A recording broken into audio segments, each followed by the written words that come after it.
Good afternoon, everyone. Welcome. This is the Breaking Free Show, and I am Marilyn Shannon, and it is February, and I am feeling good.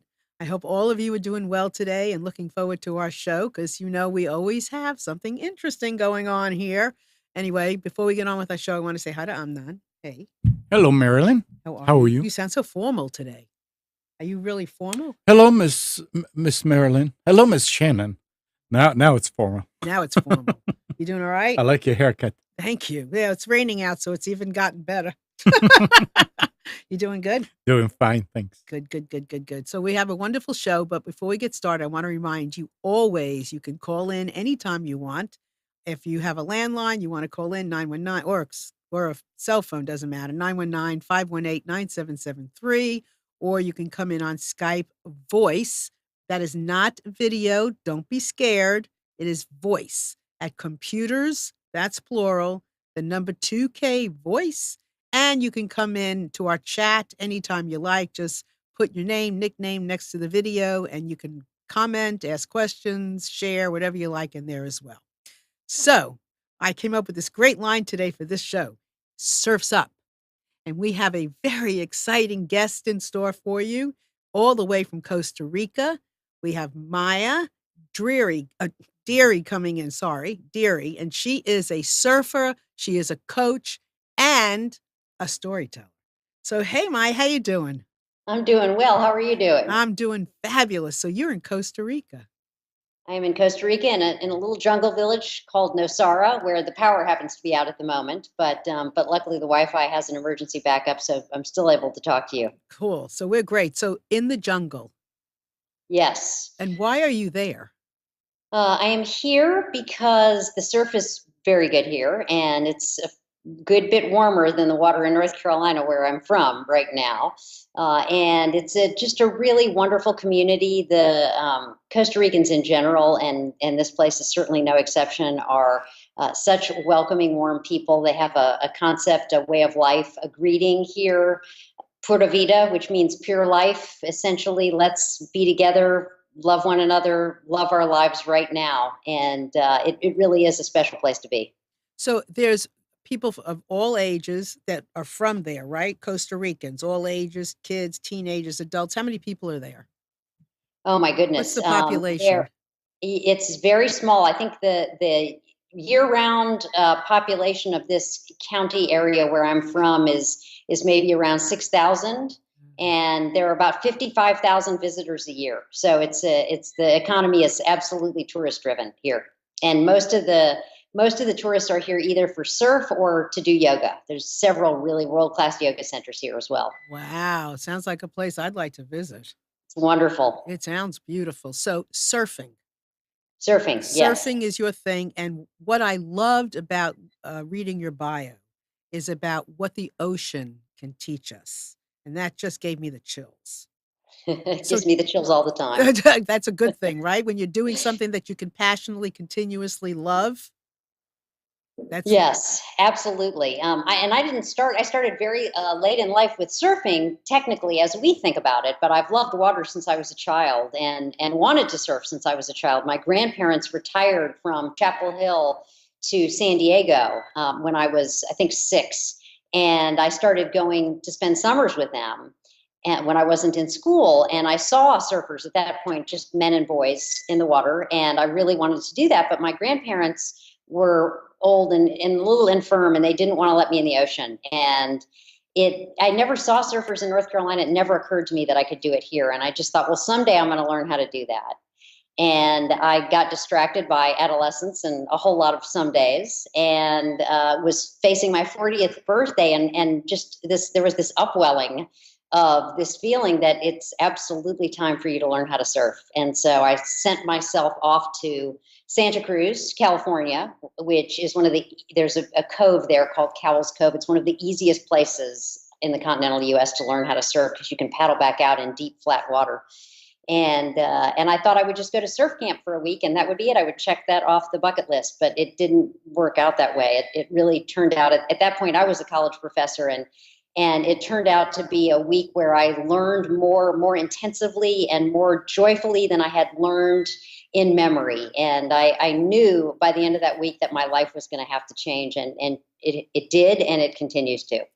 So, okay, so there's 2 things I wanna ask you. So first of all, getting up on the board, Yes. what was that like? I mean, how do you just do that at when you've never done it before? You don't. I mean, there are a few people who are athletically gifted who might do that, but I think we surf 6 hours a day, 6 days a week, and I stood up twice that first week. Wow. So, I mean, it's hard, and the you know there's a saying, and a surfer from an earlier era said, "The best surfer in the water is the one having the most fun." And I think that's absolutely true. I knew when I learned how to do this that I was never going to be good. I've never been that good at anything athletic in my life, and I was very old to start something that demanding. So surfing became right away about more than just standing up on a board. For me, it became about learning about new ways to look at the world that dissolved a lot of artificial barriers that I had let exist in my life for a long time. And water is a pretty good solvent. It will help you dissolve things. Well, I wanna hear about that. I wanna go into the details with you 'cause first of all, I love what you said about what repeat that line again about most fun. Oh, the best surfer in the water is the one having the most fun. Because I mean, that's a line that we can use with anything. The best Absolutely. writer is the one that's having the most fun, the best speaker is the one having the most fun. I mean, that's what it's all about, right?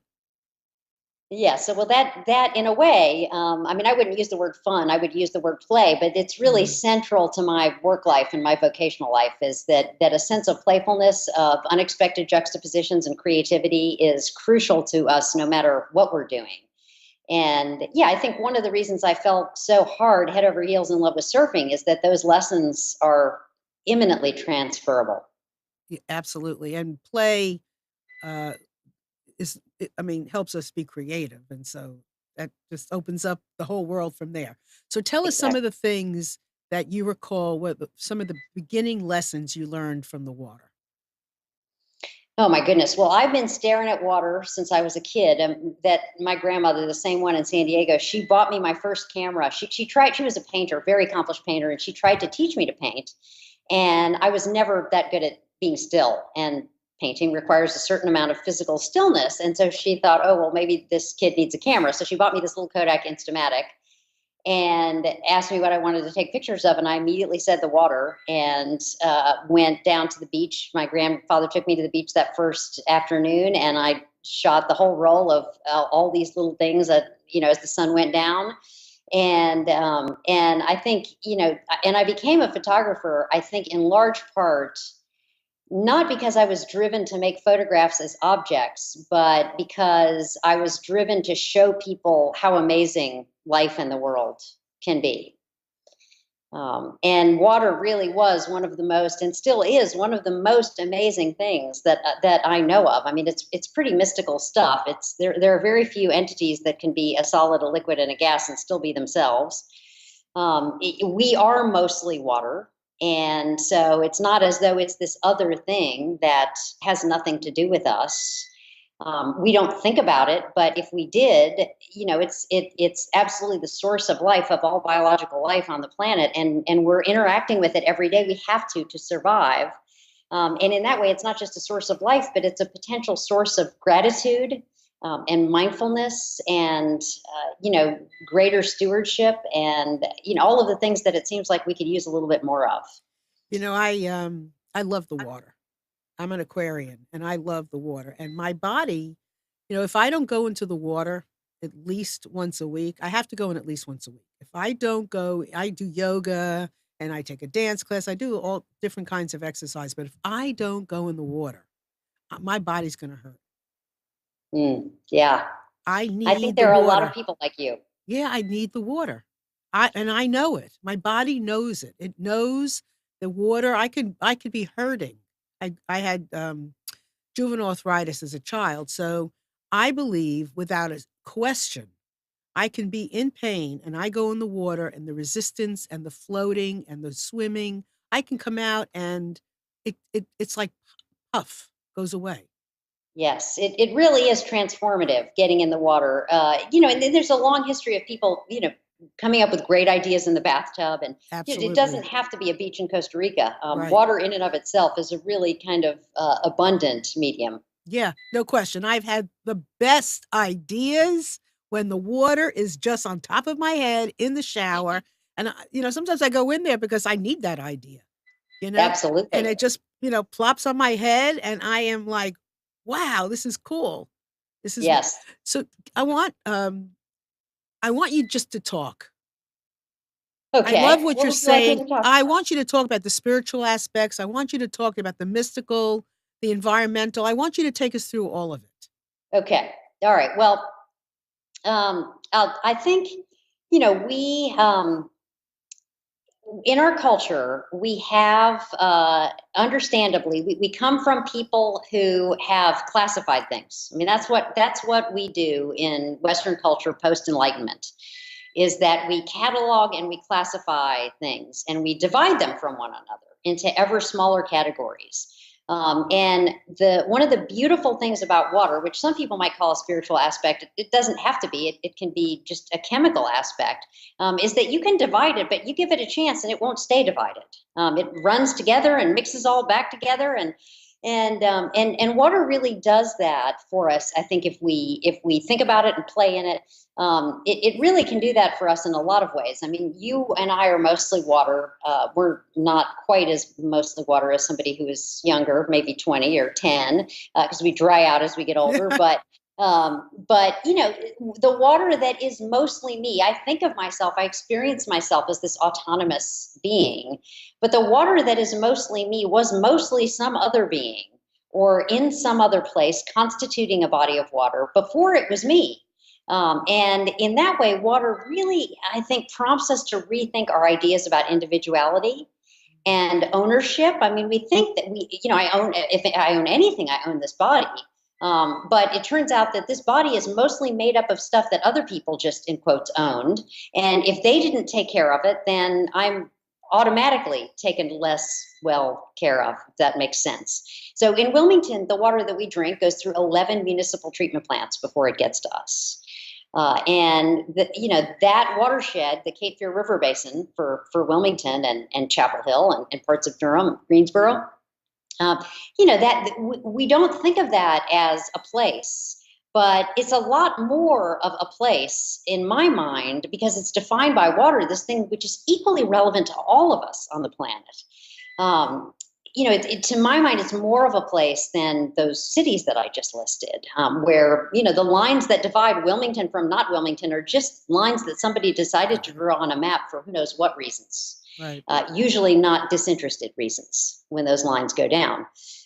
So I love the way that water is, it both connects us and allows us to make necessary divisions. I can't worry about all 7 billion people on the planet. I can barely get my own stuff together. But if I think of my place as my watershed, my river basin, it makes a lot more sense to me. And it doesn't just make sense intellectually, but it makes sense in that I can sense that. I get it. And that the way of thinking absolutely came from playing in the water, which for me takes the form of riding waves on a board.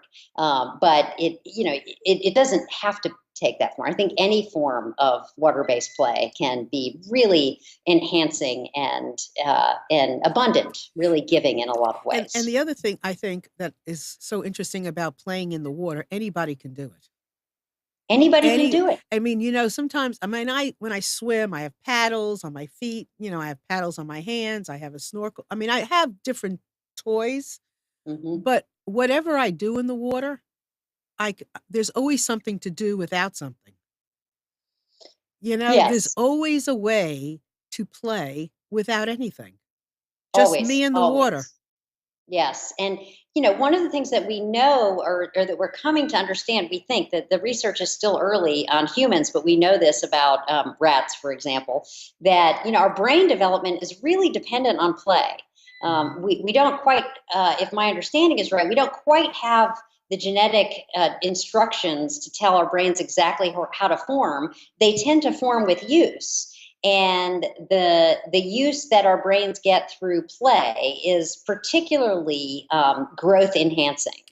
And, as we age, we don't feel as compelled to play. The theory goes in part because our brains aren't developing as fast. But if we want our brains to continue to develop, we will find ways to continue to play. And it's just that simple. And water, I think, some people are scared of the water, and not everyone has had equal access to opportunities to learn how to swim. And unfortunately, in our culture, those opportunities tend to fall on racial and income lines, and that's something that a lot of people are working very hard to address. And that the ability to swim and the ability to access water in which one can play, I think, is really a fundamental human right, because it is so important in ways that if you don't access it on a regular basis, you don't understand what it can do for Right. your health and well-being. And you really, honestly, you don't need to swim. You can just walk. No, And absolutely. just sometimes if I just want to walk in the water, the hardest thing and the with the most amount of resistance is walking low. It's not Yes. walking with a lot of water. It's walking when it's shallow. And the other thing is, since it's ageless, it's a wonderful place for families to be. Oh, Me and my absolutely. grandchildren, I'll tell you, there is nothing we can't do in the water together. Yes, You know? yes, it's so fun. It And is so you fun. know, yeah, I do think it's interesting to think about our history in the South. The segregationists were particularly violent when it came to swimming access, and there was a they called it a wade in Biloxi, and it was one of the most violent confrontations of the civil rights movement. When a group of African Americans decided to stage a protest by wading into this all white beach. I think that the segregationists knew in their gut what a lot of us who love the water know, which is that if you put people, especially kids, together in the water, they're going to fall in love with each other. I mean, Yes. it's a medium that promotes intimacy and friendship and playfulness and mutual understanding. Right. It really and I mean, and you really do learn some lessons in there. You have to You play fair. absolutely You do. have to play fair. You have to play fair. You Yes, you have yes, to play play does fair that in the for water. us. Yeah, you have to play fair in the water. Well, Yes, yes, absolutely. this is great because I do love the water. So it's wonderful to Good, have somebody play with me on my show who loves the water too. excellent. So you are you currently a professor? Are you I am not. okay? I left that job in the spring after 17 years. It was a really good long run. The way that I've come to describe it is that it was as though I had this album that I loved playing for so long, and then it got to be time to play a little bit of a different album. And I Mhm, think as I've gotten older, I've gotten more interested in working with a slightly older population mhm. whose list of concerns is a little bit different. I mean, it's not fundamentally different, but it's a little bit different. And so I started coaching, and this last year decided I think it's time to pursue this full time. Oh, I wanna ask you about that, and what were you a professor what were you doing as a I professor? started out teaching photography in the art department at Mhm. Guilford College in In Greensboro. Greensboro, Wonderful place. And then about 7 years ago, started an interdisciplinary watershed-based program called the Cape Fear River Basin Studies Program. And the Guilford College is near the headwaters of the Cape Fear River Basin, and I figured out that you could get students' attention by taking them surfing and canoeing and doing these really immersive, literally and figuratively challenging activities, and then introducing them to grown-ups who had really cool, rigorous jobs having to do with the water. They would get interested in studying in a way that they didn't if all they heard from were a bunch of college professors. Studying what? What were you They studied everything. Kids in the program studied everything. It was interdisciplinary. So they came to it from from econ and physics and art and literature. And that's the great thing, is that since all humans must drink water, must be somehow connected to water, there is no discipline that isn't somehow connected to water. And so the students were one of the requirements if they continued in the program, which they could in potentially continue for 4 years. One of the requirements was that they figure out a way to use the tool of their discipline, whatever that discipline was, to somehow serve the place as defined by shared water. So so they had to figure out how to make it useful so before give they me an left. example of what a student would be doing.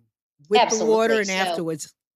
sure, there was. I encouraged a lot of collaboration. So one really exciting project was this. Guilford has a community and justice studies major that is essentially looks at social justice and injustice, and what causes social injustice and how people have effectively addressed it. So we had a fellow who was majoring in that, and another fellow who was majoring in economics, and he had a film minor.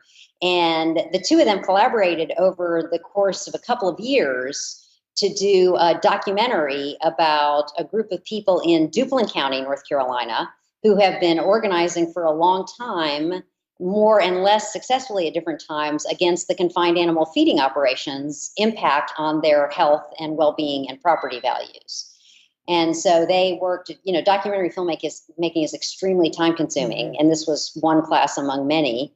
So it took them about 2.5 years, but they did this wonderful 30-minute documentary. And actually, just about a year and a half ago, they decided, now as grown men out in the world, that they were going to go back and make a longer documentary about a follow-up about that community. And so, it was interactions like that with people who are using the tools of the academy in real time to make their lives better, that I think enlivened the student studies in really good ways. And the other important aspect of this, I think, is, in my experience, and we do have some research that indicates that we learn in part through metaphors, and metaphors that have a lot to do with our bodies. And there isn't a student, there isn't an 18-year-old that doesn't get the upstream downstream metaphor, that what you put in upstream affects downstream, literally, especially if we go downstream to a sewage treatment plant and take a deep whiff. And you can start talking to them about college being the upstream of their own lives, and what they put in is going to have an impact downstream, and that often got their attention. Not always, but often. We several years ago, I don't know, I might remember, I interviewed a woman who started a rowing um, school, Mm-hmm. and I think it was predominantly girls. And it was very interesting because part of what they were learning was leadership and That makes patience and perfect how sense. to work together, and it was all because of Yes. the rowing and being in the water. Absolutely. And communication. And, in situations like that and surfing, I mean, maybe even more so. One of the reasons I love it so much is that you get immediate feedback for poor decision making. Give me an example. Well, one of the prime directives as a surfer when you're teaching somebody new is, you say, don't put the board between you and the wave. If you're going out, don't let that board get between you and an oncoming wave, because it's a big hard thing, and that wave has a lot more force than you do. If you forget that and get run over by that surfboard, it's not going to take 2 times. It's going to take 1 time, and you've got it. Absolutely. Yeah. And then also, I fall all the time. I mean, that's one of the beautiful things about this sport, is that I wouldn't dare take up skiing or snowboarding at this point, because I don't want to be falling on anything hard. I'm too old. But I can fall off that board 50,000 times, and it's fine. I'm falling into water. And if I make a mistake, I fall off, and I get to try it again. If I fail to read the wave, I don't catch it. If I am not patient, I'll wear myself out before the good part happens. It's there's no end of bad decisions that you can make out there and learn from. So, But the consequences are not terrible. so those lessons, whether it's patience, whether it's listening to the right moment of when to do something, whatever Yes. that particular lesson is about falling, you take that Yes. into your life.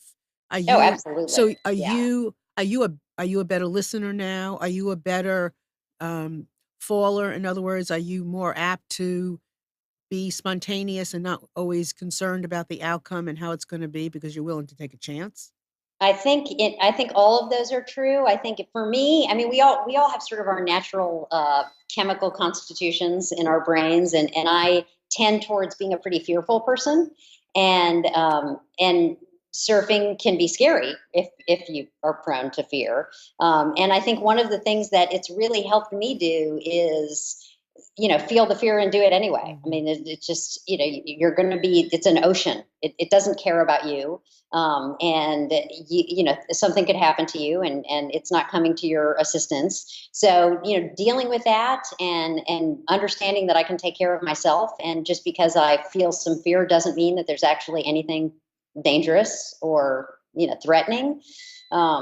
Has been, I think, for me, the most valuable lesson. But one of the reasons I started doing retreats where people who've never surfed before learn to surf, or just play in the waves if they don't feel like it. And then we talk about what comes up, because in my experience, that is absolutely an aspect of learning to surf, is that whatever your issue is, if you struggle with too much hubris, you will learn humility. If you struggle with fear, you will learn courage. If you struggle with impatience, you will learn patience. If you're prone to distraction, you'll learn presence. Right. So it really, the ocean can show up and be the teacher you need in that moment, like no human I've ever met. And I want to ask you about your retreats and more about your coaching. But one of the interesting things I just heard was you've got to surrender. So the water will hold you up, it will carry you, but it is far bigger and more powerful. So you are just a speck when it comes to things in the water. But you have to surrender. You have to surrender, but not completely. I Not mean, completely. there's surrender with agency, and it's really, I mean, it is a collaboration with a literal higher power. I mean, Mhm. you are learning to dance, to play, to collaborate with this entity which is inherently changing and unpredictable and powerful. And to learn to do that with, with verve and gusto, and and a little bit of chutzpah Yeah, right, is right, right. really wonderful. Right. Years and years and years ago, I went whitewater rafting. I went twice, but the first time I went was like a class 5, I think, which was really hard. And Wow. they tell Yes. you, and it was my first time, and they tell you that if you fall in, just go with the flow of the water. Of course, I Yes. remembered nothing when I fell in. Of Nothing. And course. that and I just and I'm very lucky because Mm. we were on an embankment. The We went on an embankment. That's when I fell out. And I was very lucky. And water's powerful. Yes, absolutely. So Yes. so I didn't go with the flow, but I think it took care of me also. Yeah. It carried Lucky, me in fact. yes. Yeah. And then the Yes. second time I went, my daughters were young, and we did not go into class 5. We went, it was like 3 or 2 or whatever, and they fell out Smart. immediately in the water Yeah. that was calm, and I froze. And I remember the guide at the beginning said to me, "Marilyn, you've got to unfreeze because your Mm. daughters are floating in the water." Yes. You know? Just an amazing thing. So where have you first of all, I wanna ask you, how old are you now? I am 52 for another week. Oh, so you're a My birthday February is, yep, 1 week. so my birthday was last week. Happy birthday. Thank you, and happy birthday to you. So you're an Thank you. Aquarian too, right? Yes, yes. Uh-huh, I thought that had something to do with it. I was gonna ask you, I mean, or something like that. Yes. Where have you surfed, Oh my goodness. that has been the most exciting, the most lesson, the most of I something? I mean, the last surf is always the best. Whatever the last one was, it's always the most exciting. I surf a lot at Wrightsville Beach. That's my home break, and I love it there. Our waves tend to be very small most of the year. And I surf a longboard is my preferred board. Which means what? What does that mean? A Well, what longboard? that means is that you can catch waves that almost aren't waves. They're so tiny. Oh, that would be And that's my kind of board. yes, yes. Yeah, and it's just so fun. And I surfed in Ireland, and I surfed in Maine in January, and California and Oregon, and now Costa Rica. And every place has its own. It's all places have their own integrity and their own lessons, and really their own magic. And it's, I mean, honestly, I prefer to not freeze to death. And the older I get, the less I like really cold water. Right. But other than that, my favorite break is the one that I have access to. When can I get surf? Now, okay, this is my favorite break. I'm ready. So right now it's here in Nosara.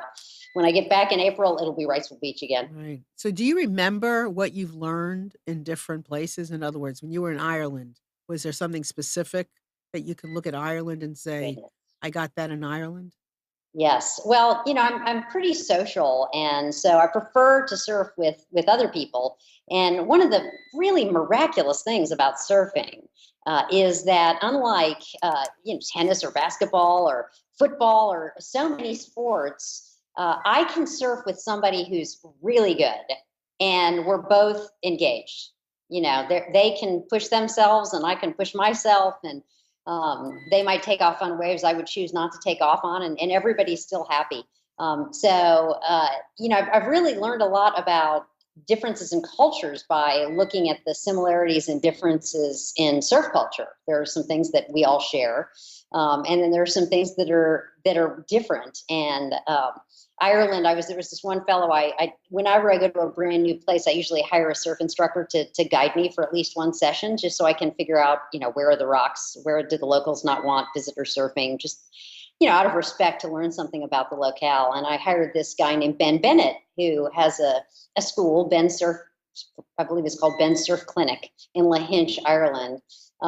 And he's just a wonderful person. And most of the surfers don't just surf together. They have a really vibrant musical culture. And so they go, a lot of nights. It seemed like all of them, but I'm sure it wasn't all of them. They're in some pub listening to music, drinking a pint together, instead of in their separate little boxes watching Netflix. And that was the lesson that I got from that, is that really profound togetherness that you can have from surfing can be carried over into other aspects of your life, if you build those mechanisms. So that was really wonderful.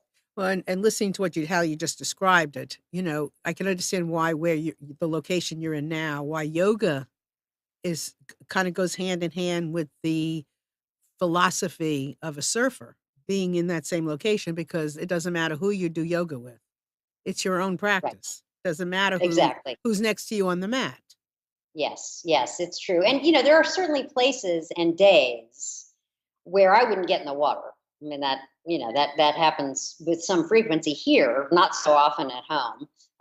It's just some friends of mine went up the beach, or up the way, to a place called Marbella, which is a break that I really have no business being on. It's fast and steep, and for people who ride very small boards very well. And so, there certainly are limits, but in a lot of places that's absolutely true. And I think growing up, I can remember, especially boys, having that way to interact with people from diverse backgrounds. They all had ACC sports. Everybody from anywhere bonded over their favorite basketball, football, whatever team.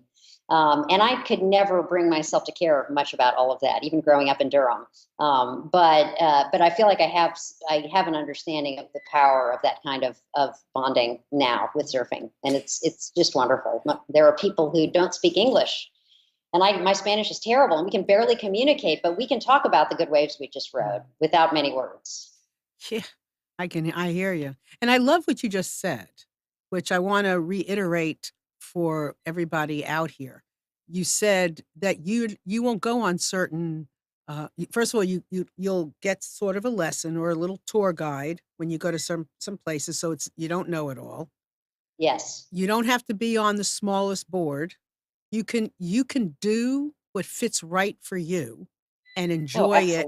absolutely. And it's okay to do it and not be crazy, and to do it based on your capability, your age, and not to shy away from something because of something, Yeah, no, oh, absolutely. right? I mean, I think that's, one of the problems. I have run into this a lot, and it's so unfortunate, is that because we live in a media driven culture, and the media wants everything to be exciting and preferably dangerous, if not sexual, if not both. I mean, that's their Right. favorite thing. But, it's when we think of surfing, we think of modern surfing, which is dominated by white male extreme athletes. And surfing traditionally it was done in West Africa before we did it, meaning European people of European descent and Americans, and it was done in Hawaii before Americans did it. And in Hawaii, where there was a really sophisticated culture, everybody surfed. Grandma surfed, little baby surfed, everybody surfed. It looks very different if you're a 75-year-old surfing. 74-year-old, my oldest retreat participant has been it was 74. It looks different if you're a 74-year-old than it does if you're a 24-year-old, of course. But the best surfer in the water is the one having the most fun. Exactly. And when you're learning, you just stay on little waves with a big board, and even in water you can stand up in, and you don't go out until you're comfortable, and that's it. Yep, and you don't ever have to go out, and you never You have to never have go to into go a out. bigger, as long as you're having fun, that's. So I want you to talk about your retreats and your coaching, but I also want to remind everybody, please feel free to call in. You got a question? Are you eager to know something about surfing? Are you a closet surfer? I mean, there's all kinds of things. Give us a call, 919-518-9773, or you can come in on Skype voice at computers 2K voice. That's computers, that's plural, the number 2K voice. And you can go into our chat and ask questions and comment. We'd love to have you there. So tell us about your retreat. Tell us about your coaching. Okay. I'll go in that order. The retreats are available to individuals and groups. I try about once a year to schedule one here in Costa Rica that just any one person can sign up for. And essentially, there's a beginner surf lesson if you don't know how to surf, and most people have never surfed before, in the morning. And then we do some creativity building exercise. I spent 17 years as an art instructor, so I love helping people work on creative vision for their lives. And as a matter of fact, the three things that have taken up my time as an adult, photography, teaching, and coaching, even before I called it that, all have to do with some version of saying to people, let's look at the patterns. Let's look at how amazing everything could be, or maybe already is. So the retreats involve some amount of that. Whatever comes up in the water, we spend some time talking about. I was an English major as an undergrad. I love literature and poetry. And so I usually give people some very short excerpts from poems or literature just to get them thinking. And there's lots of quiet reflection time built into every day. And there are yoga classes and time to explore the local environment. The sunsets are magical, so we don't miss a sunset. And people have an opportunity to do some individual coaching if they like as well. So it's a way to, so it's a little bit more intentional than a vacation, and vacations are crucial. But it's not just about rest. It's about maybe leaving with some learning, some lessons, some metaphors, some ideas about how you can take whatever it is that happened on retreat back and apply it to the life that you have taken a break from. And those, I work also with groups. If there's a group of 3 or 6 or 10 or 12, I don't know if I'd want to go much bigger than 12, maybe a little bit. I can do a custom retreat. We can do it in North Carolina. It certainly doesn't have to be in Costa Rica or wherever people happen to be. We can find the closest really good surf school. I don't teach the surf lessons myself. I think that's an art that really requires some dedication. And it's better if you have one surf instructor for at least every 3 people, so that you have an instructor close and they're there to answer your questions and very helpfully push you into waves when you're still getting your strength. So those are the retreats, and they're great for team building and culture building, culture changing, for families or organizations. And then the coaching is, my background is as an artist, so I'm naturally rebellious against confining myself to a single technique. I really do think that most people come to coaching or to any sort of intentional moment of guidance with almost all they need. And all they really require is some revision, literally re-seeing what they have access to, either in their own life or just beyond where they've reached in the past. And so I'll use whatever that person brings and my own capacity for creative vision in collaboration, usually over a 3 to 12 month period, to help them generate some kind of change. If they're stuck in a job they're not happy with, it may involve, falling back in love with that job, or it may involve changing careers. And you Or utilize the notion of the water in all of this, the ideas about the water. I love water metaphors, but I don't have to. I mean, that's, water is my teacher. And like one of my dearest friends in the world has very gamely tried surfing several times, and she loves being in the water. She just doesn't like that board. Just doesn't want that board out there with her. What she loves is riding horses, and for her, that's a way to access something more powerful and be in collaboration with a natural force. And I'm petrified of horses. I mean, I have tried, but oh my God, no, Well, thank for you. her, So and I'm guessing just listening to you, uh, she loves her horses more now that she knows she doesn't love the water. she You might. know Well, what she I might love mean? the water, just not surfing. Right, But if she came right, to me for coaching, we would probably spend a lot of time talking about horses and not right, as much time talking right, about right, water. right, right. It's not about you when it comes It's to not that. about me, Right, right, exactly. right. I mean, I'm a coach. It's not about Right. that. It's about, but you got to keep doing some, expanding, growing, all of those things. Let me ask you, have you ever gotten hurt on the board? Hurt? Oh yeah, Yeah. for sure. Yeah. And you keep Yeah. I getting mean, back up. yeah. I mean, well, it depends on which way you've gotten hurt. I mean, Mhm. you got to figure you're falling. I mean, you're falling probably, dozens of times a day next to a hard thing. Sooner or later, you're going to land on that hard thing. So yeah, I broke just tiny fracture on this little bone in my hand. The board just ran into it, and I cut the back of my foot one time on the fin.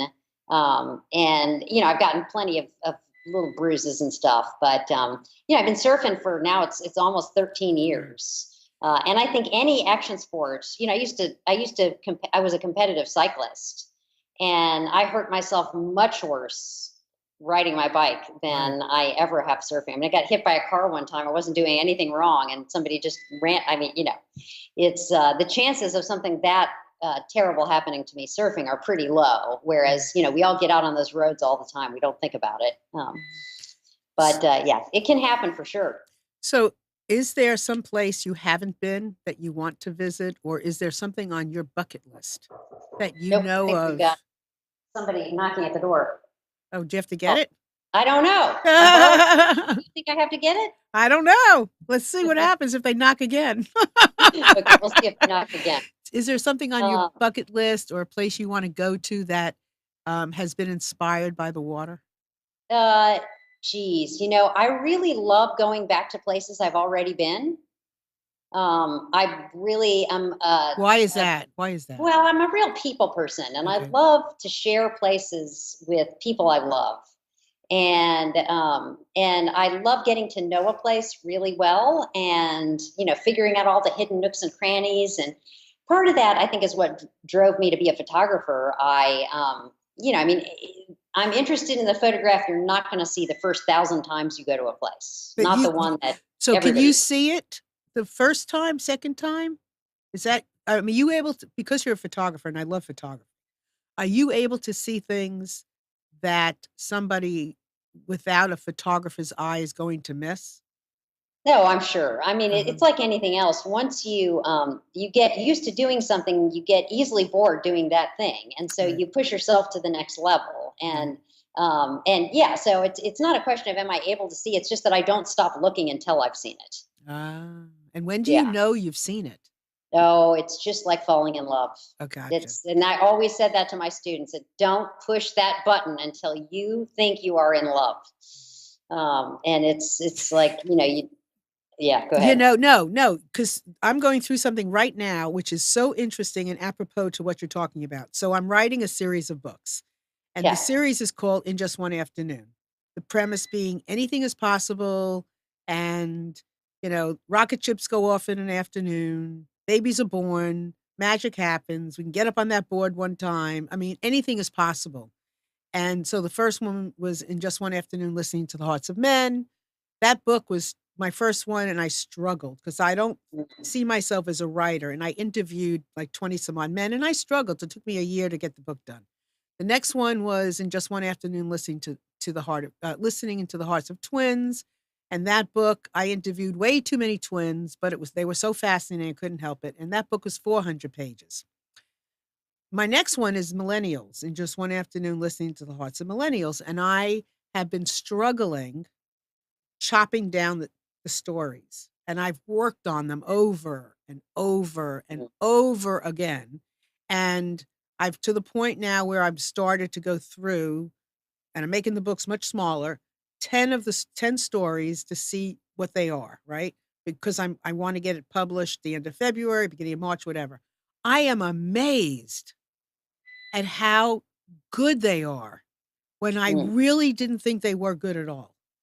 But each one it's like you sculpt something and you don't see the figure right away. And then all of a sudden it appears.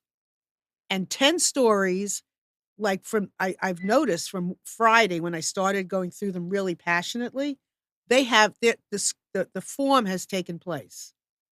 And it's almost, in some regard, it's almost freaked me out. Mm.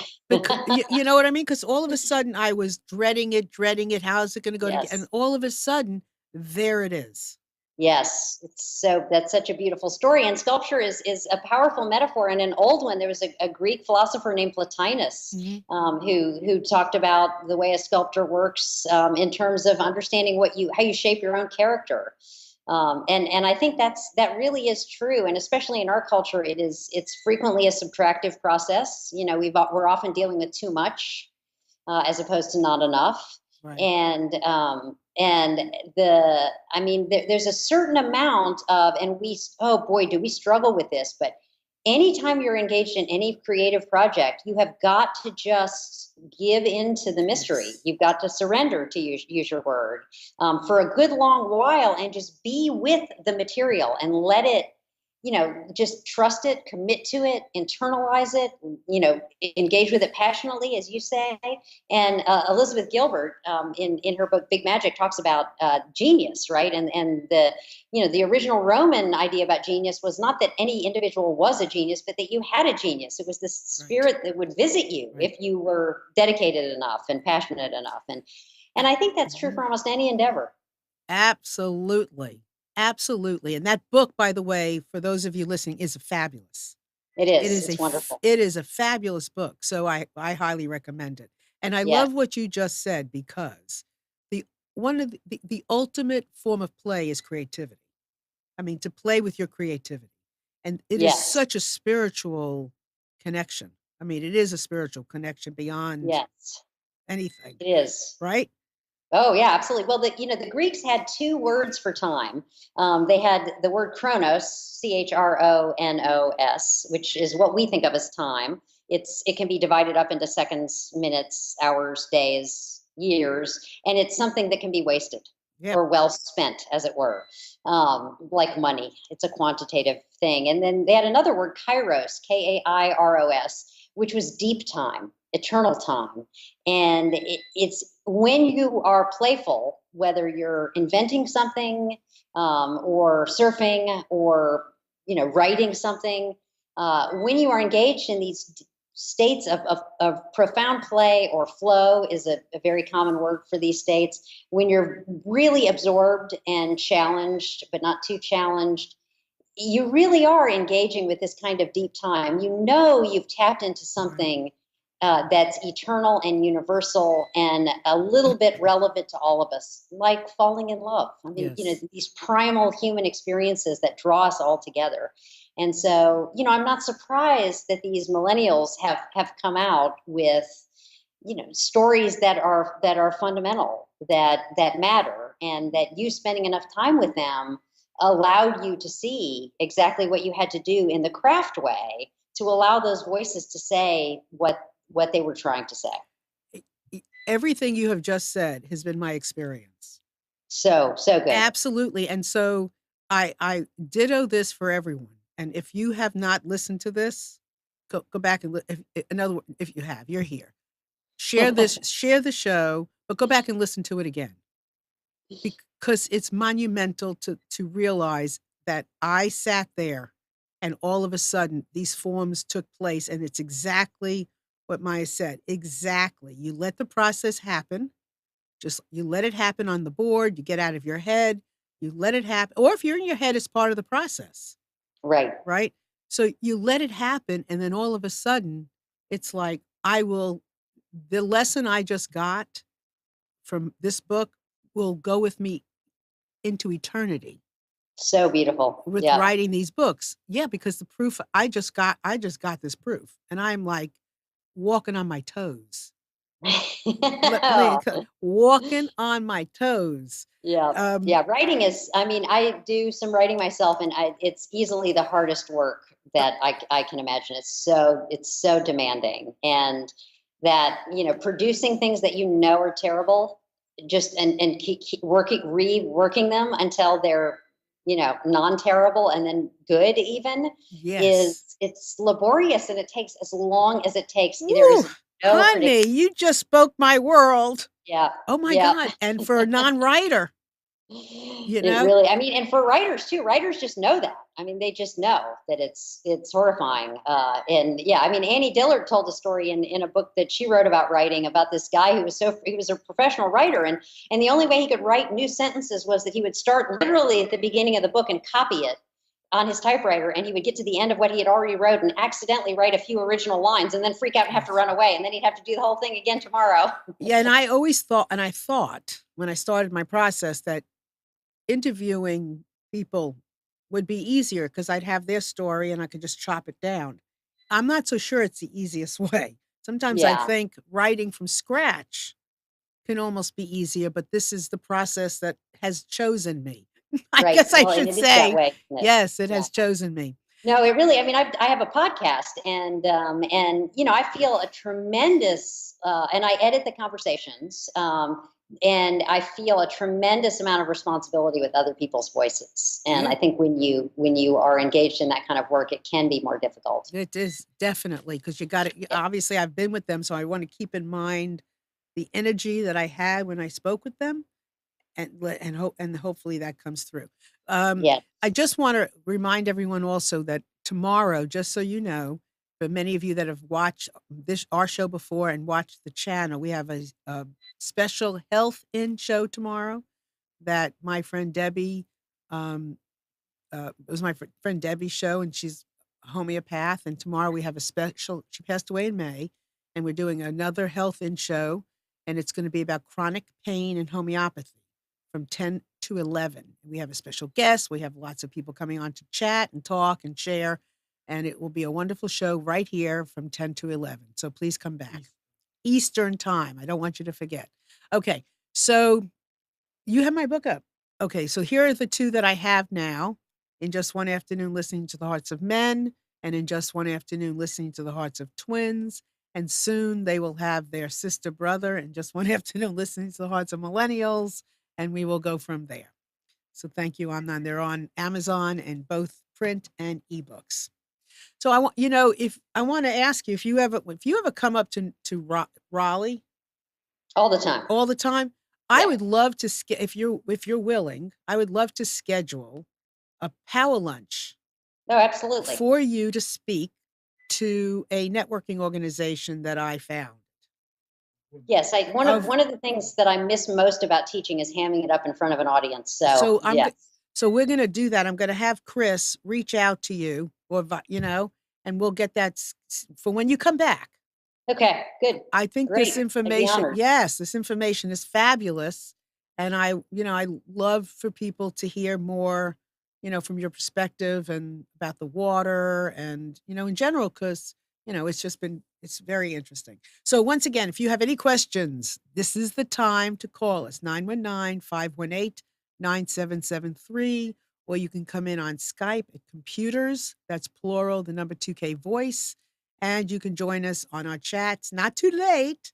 Love to hear your comments, questions, ideas. And if any of you have ever been in the water on a board or anything, what sport, what activity are you involved with that has taught you so much and has engaged you so much that you are a different person today. Love to hear from that because for me, it's water, it's yoga. I mean, yesterday I did yoga and I left and I got done and I'm like, this body just did I'm so and I get out and I've been in so much pain or I'm getting older. I just celebrated my 65th birthday. I mean, I'm amazed when you practice something for not and I'm not doing it for years. I mean, 3 years I'm on a mat and not every day. That even a little bit, another second or 2 of holding my balance thrilled me yesterday. Thrilled me beyond what I can imagine. So, anything we do that way is so freeing. I see you shaking your head, Yeah, right? just yesterday, I talked to a woman who was from Maryland, and she had been down here. She came down for a week just on vacation, and I try to talk to people. I just love talking to people and getting their stories. And it was the first time she'd ever been on a surfboard. She's roughly, I would say, mid 50s, maybe around 50 to mid 50s. And I said, what did you learn? And she said, I always thought this was something that I could never do. I didn't think about it very much, but I had this assumption this was something that I could never do. And I came here and I did it, and now I feel like I can do anything. And obviously we all have limits. I mean, I'm not going to be a Absolutely. power forward for the NBA, Right. but that's not what she meant. I mean, she really was taking stock of what other artificial limitations have I placed on myself by making assumptions about the nature of endeavors or activities that don't belong there. Those limitations don't belong there. And Mhm. and she may never get on a surfboard again, but that's not the point. The point is that powerful lesson that she gets to take back home and apply to everything she does. Absolutely. Yesterday, it wasn't and here's the thing when you do these things, or here's the thing that I wanna share with you what you can do, and I'm sure Maya would say the same thing. It wasn't that I couldn't keep my balance yesterday, and I fell on both legs. It was that my right leg was stronger. It you find the thing that you do better, then it's all bad. Do you know what I mean? If you stay up a little longer, if you tilt it a little bit better, whatever it is, you find the positive. Not that, "Oh, I fell and I can't do it." It was one leg was stronger than the other. That's okay. That's like moving mountains to me, Hmm. right? So it's really about that. And whether you call us today or not, just reflect on your life and see for yourself, what is it that is teaching you and what have you learned and what have you tried and not failed. It's not about failing. It's about what have you tried? What did you get and Absolutely. what you have fun with, right? Well, I would say this. I think revising your attitude towards failure is one of the things that Mhm. surfing has been really good for me in doing. And as a creative person, that an artist, artists fail. That's what we have to do. You don't get anywhere original without lots and lots of failure. And to have this sort of ritualized, absolutely, no stakes failure built into my life that is attached to so much deep joy, just that juxtaposition has Yes. been liberating in ways that can continue to grow and strengthen as I get a little bit older and can look into the future and can see that I will fail in ways that I have previously not failed. I mean, we're all mortal. We all ultimately stop, and it's really been good in that sense, is to make a lot of mistakes and to realize that these things that we call failures they're just part of the spectrum of experience. They're just another wavelength in that spectrum, They're and they just have probably lessons. more to teach us. Yeah, they're just Yeah, lessons. They're not they just exactly. take us to something else. They don't what I mean, I don't even know what failure is. I mean, seriously, I don't know what failure is. The sooner something doesn't work, the sooner you get to figure out how to make it better. That's it. It's just a Yeah. lesson. I mean, it's just a lesson. It's something to be aware of, to listen to process, to engage with, to try, do it again, try it again. It's just not I don't even know what failure is, really. So anyway, final words. Final words. Final I think words. Yeah, there's nothing more serious than making sure that you have sustainable play practice. Yep, and go find it. Yes. Go find it. So Yes, and play with loved ones, especially. So important. absolutely, absolutely. It's a great way to stay together and Mhm. know what you're really focusing on, and it's a great way to communicate. Yes. So it has been an absolute joy and a delight to have you here. Thank you. It's been an honor. I've loved every minute of it. Thank you so much, and I look forward to inviting you to come and speak at a luncheon too. 'Cause I Great. think Thank you that so much. my pleasure, and for All everyone out right. there, it's been great having you too, and we look Okay. forward to you being here next week and sharing another show with us, another way of breaking free, and I look forward to seeing you. Maya, are you going surfing this afternoon? If the waves are decent, I'm going. All right. We'll be thinking of you, and you think of us Thank on that you. board, okay? Okay. All Bye right. bye. Bye, everyone.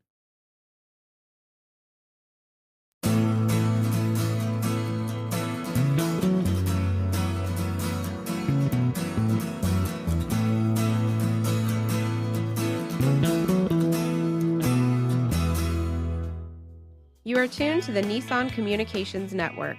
If you tuned in too late, you can always watch each program in its entirety or download an MP3 audio file of it in the archives section at nissancommunications.com. Don't forget to subscribe to our YouTube channel, follow us on Twitter, and like us on Facebook. Sponsored by Telestream's Wirecast software, StreamingGear.com, Carolina Apparel, and DeltaForce.net.